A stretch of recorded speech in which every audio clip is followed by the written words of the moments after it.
Hello friends, कहानी की शुरुआत में हम देखते हैं कि क्रून गांव में घूम रहा होता है और तब वे कहीं पे भीड़ भाड़ देख के कहता है जैसे गांव वाले आखिर क्या देखने के लिए उमड़ पड़े हैं। और जय कहता है एक रॉयल कोर्ट से अनाउंसमेंट।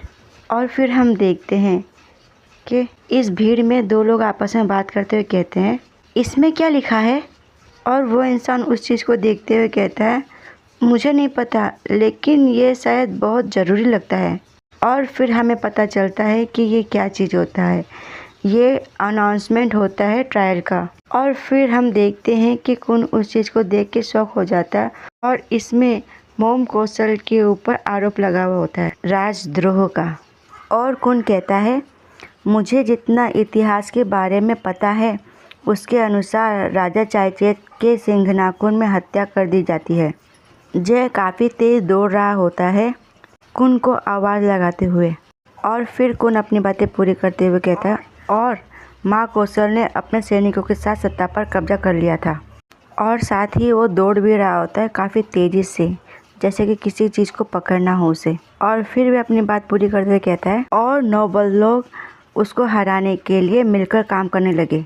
और फिर उन लोगों ने मोम कौशल और उसके सहयोगियों को पकड़ लिया और उन्हें उच्च राजद्रोह के लिए सज़ा दी गई। और क्योंकि मुझे ऐसा लगता था कि मैं भविष्य से आया हूँ तो मुझे सब बात पता होगी कि आखिर उस वक्त क्या हुआ था। और फिर हम देखते हैं कि सिपाही लोग गांव वालों पे अत्याचार करते हुए कहते हैं विद्रोहियों चलो।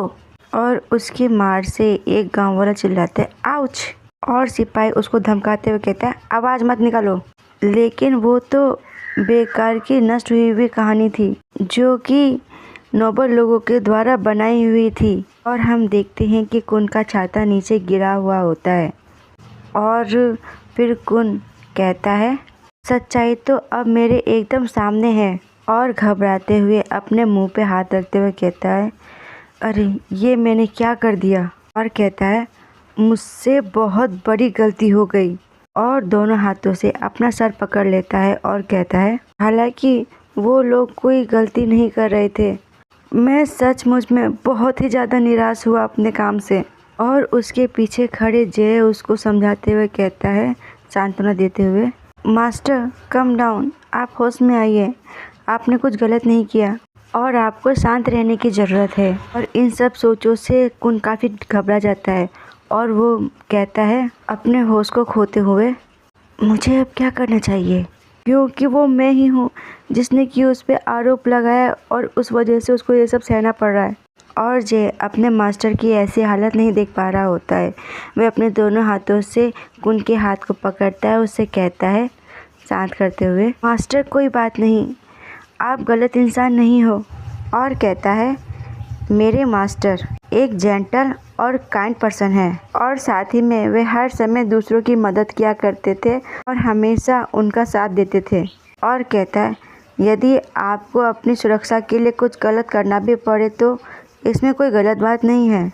सच्चाई तो ये है कि आप अब अपने जीवन को जीने की कोशिश कर रहे हैं। और कुन जे की बातों को बड़े ही ध्यान से सुनता है और सोचते हुए कहता है ये सही है कि इस क्षेत्र के LGBTQ लोगों जैसे वॉर्डेट को संभवतः काफ़ी पूर्वाग्रह का सामना करना पड़ा है और साथ ही में वह समाज से अलग थलग और अकेला महसूस भी करता होगा। हालांकि कौशल दूसरों को शैतान जैसा लगता होगा, लेकिन वॉर्डेट एकमात्र ऐसा व्यक्ति था जिसे कि कौशल काफ़ी राहत महसूस कराता था, वो भी तब जब उसे कोई अन्य व्यक्ति गलत परेशान करता था। और जे को देखते हुए कहता है ऐसा लगता है कि तुम अपने मालिक से सचमुच बहुत प्यार करते हो। वॉर्डेट को याद करते हुए कहता है क्या उसे पता भी है कि उसे कोई वापस चाहता है। और जे को उसकी कोई बात समझ नहीं आती। और फिर कुन अपने आप को मजबूत बनाते हुए कहता है लेकिन मैं कभी भी तुम्हारी तरह नहीं बनूंगा वॉर्डेट। और अपने कपड़ों को खींच के कहता है फाइटिंग। और कहता है क्योंकि मेरे लाखों फॉलोअर्स हैं जो कि मेरे वापस आने का इंतज़ार कर रहे हैं। और कहता है अब सब कुछ बदल गया है इस तरह से क्योंकि राजा चायचट अभी भी जिंदा है। मुझे उसके भाई के प्रति उसकी गलतफहमी का मामला ठीक करना होगा और इतिहास को ऐसा नहीं करना चाहिए था। और महल के सामने आते हुए कहता है, ठीक उसी तरह।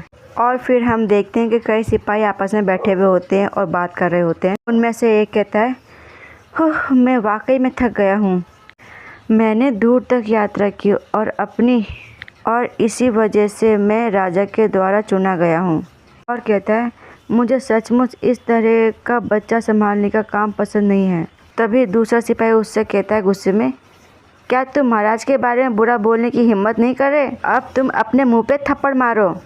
और उसकी बात सुनकर के वो इंसान अपने मुंह पे थप्पड़ मारता है। और फिर दूसरा सिपाही कहता है, सच्चाई तो ये है, अगर उसके भाई को ऐसी सज़ा मिलती तो शायद वो पहले ही ख़त्म हो जाता। तो फिर से पहला सिपाही कहता है, मैं वापस से जाना चाहता हूँ आराम करने के लिए। और तभी हमारा कुन छाता लिए हुए आगे बढ़ता है उन सिपाही को देखते हुए। और वो सिपाही उसे रोक लेते हैं और कहते हैं, तुम यहाँ पे क्या कर रहे हो? और कहता है, महामहिम अब बीमार हैं और किसी को भी उनसे मिलने की अनुमति नहीं दी जा रही है, क्योंकि उन्होंने कुन को अपने हथियारों से रोक लिया होता है। तो कुन उनसे कहता है, तुम इस तरह मुझको हथियार से नहीं रोक सकते।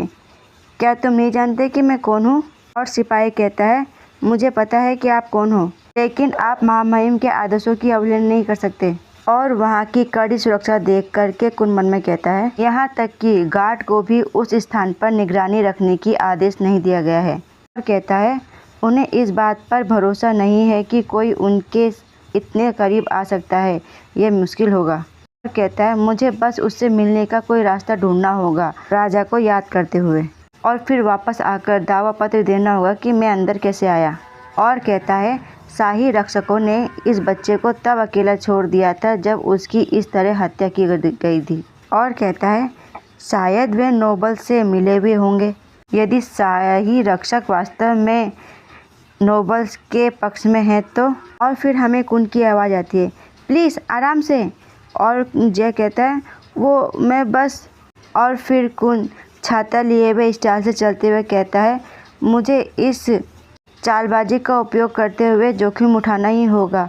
और पीछे जय किसी ठेले को खींचते हुए आ रहा होता है। और कुन फिर सिपाहियों से कहता है स्टाइल में चलते हुए, हे चलो, जश्न मनाने के लिए शराब और भोजन साथ लेकर आए हैं, इसलिए मैं तुम लोगों को इसमें शामिल होने के लिए आमंत्रित करता हूँ। और गार्ड उसकी बात सुनकर के चिढ़ते हुए कहता है, तो हम इसमें शामिल क्यों हो? तुम अपने काम में पक्के होने का दिखावा कर रहे हो। अगर तुम लोग समर्थन नहीं करते हो तो। ऐसा वह सोचने के स्टाइल में कहता है और धीरे से अपने मुंह पे हाथ रखते हुए कहता है, हमारा प्लान बिल्कुल भी सफल नहीं होगा। तुम लोगों के सामने ऐसा क्या कर रहे हो? क्या तुम विद्रोही हो? और कहता है, तुम्हें चिंता करने की कोई ज़रूरत नहीं है। मेरे पिता को कौशल को पकड़ने के बाद से ही पदोन्नति मिल गई है और शायद भविष्य में मैं यहाँ का गवर्नर भी बन सकता हूँ। और फिर वो सिपाही भाले को सीधे करते हुए कहता है, ये अभी आधिकारिक समय है और पार्टियों की अनुमति नहीं है। और फिर कुन कहता है, तुम चिंता क्यों कर रहे हो? दुश्मन तो सारे ख़त्म हो गए हैं और अब तो बस हम ही हैं, है ना?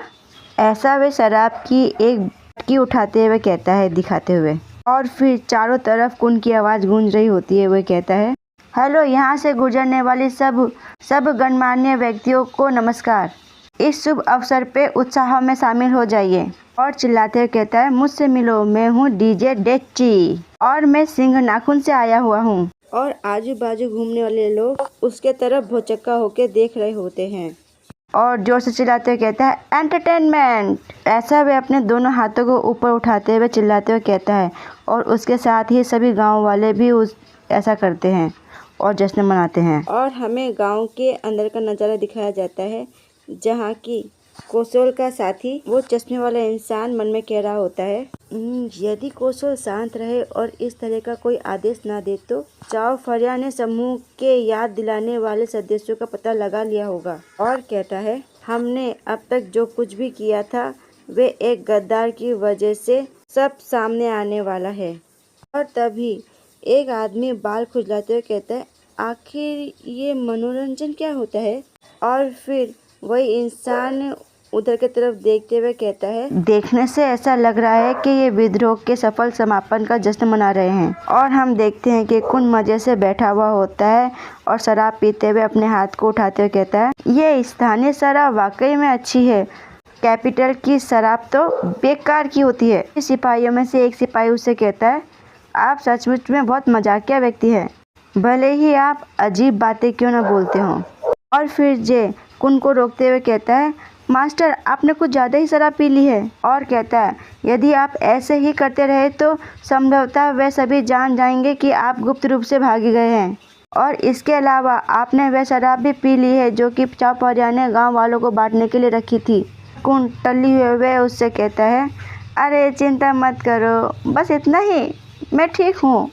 और तुम बोल क्यों नहीं रहे हो। और जे के गालों को खींचते हुए कहता है, चलो भी चिंता मत करो, मुस्कुराओ, चलो चलो प्लीज मुस्कुराओ। और फिर जे मन में कहता है, मेरे स्वामी को देखकर ऐसा लगता है कि अब मुझे कोई चिंता नहीं करनी है, क्योंकि कुन पूरी तरह से बेड़ा हुए मुस्कुरा रहा होता है और इस वजह से जे को लगता है कि वो खुश है। और जे ब्लश करते हुए कहता है, जी सर, और मुस्कुराता है। और जे मन में कहता है, अब से मैं आपके लिए ढेर सारी खुशियों की कामना करता हूँ। और फिर हम देखते हैं कि बेवड़ा कुन चल रहा होता है और वे पर नशे की वजह से वो ठीक से नहीं चल पाता और कहता है, ओह आउच, ये जमीन ऐसी टेढ़ी मेढ़ी किसने बना दी है। और जे उससे कहता है, संभल के मालिक। और फिर मन में कहता है, लेकिन क्या आप बच पाएंगे। और शायद कुन किसी से टकराने वाला होता है तो जे कहता है, पीछे देखिए मालिक। और कुन टकरा जाता है। वह कहता है, ओह सॉरी। और वे इंसान उससे कहता है, क्या तुम ठीक हो।